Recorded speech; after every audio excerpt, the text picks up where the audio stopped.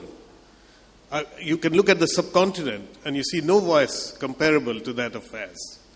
So now I'll come to the topic that we are considering, and I would like to read out something from my book. Where I tried to figure this out myself, this question of why is it that Faiz's poetry touches us so deeply. And I tried to analyze it in very brief terms. Is it his call for revolution, his celebration of love and romance, his humanism, his siding with the downtrodden, his challenge to those in authority, his anger at injustice? If that were all, then he is one among many. After all, modern Urdu poetry is full of revolution and romance. But why does Faiz stand out like no other? All answers to these questions tend to flounder in the search and eventually stutter into a mystifying silence. The secret, I feel, lies in his merging of classical and modern, of his deep understanding of the yearnings of his people, and a desire to speak to all of humanity. In Faiz's poetry, we get a sense of a mission which is unrealizable, a search for a goal which recedes as you near it, and most important of all, a hope that this goal will nevertheless be achieved. Ultimately, the power of his poetry lies in the magic of his words and his genius as a poet. A mystery that can be grasped in moments but escapes the net of words. The poems of Faiz are a chronicle of a nation's dreams and hopes, its agony and its celebrations. Faiz speaks to us in our moment of despair, be it in the individual pangs of romantic love or in the collective despair of a nation seeking a better tomorrow. This merging and collapsing of the individual in the collective and the romantic in the political is what Faiz's poetry is all about. And nowhere is it more evident than in poems such as Mujhse Pehli Si Mohabbat or Do Ishq. Do Ishq ka ek hissa main padh deta hu, just for very briefly.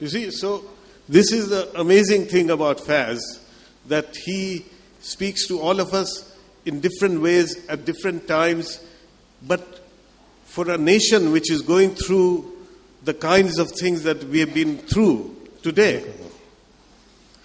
his voice stands out and speaks to almost everybody, whatever their political persuasion. Because this is what another aspect of Faiz, which is worth noting, is that though he was political and in a lot of senses partisan, he never expressed hate, for example, in his poetry. Very few places you'll see him ranting or hating. Another thing is, Faiz doesn't scream out. He doesn't shout. He speaks to us softly, but in words that capture our hearts, you know. So that is why I think Faiz's poetry stands out amongst all the other poets of the world, if you like, as something very special, a special relationship where he almost whispers in our ears in a very deep and sonorous voice and tells us something about ourselves. And most importantly, he always gives us hope for the future. Hope. I will just relate one small story and then I'll finish. Faiz Sahib, I met Faiz Sahib because I was writing the book in 1983, Penguin Book of Modern Urdu Poetry. I met him at a party at Mr. Humayun Gohar's house in a flat, and I managed to get his attention. I said, Faiz Sahib,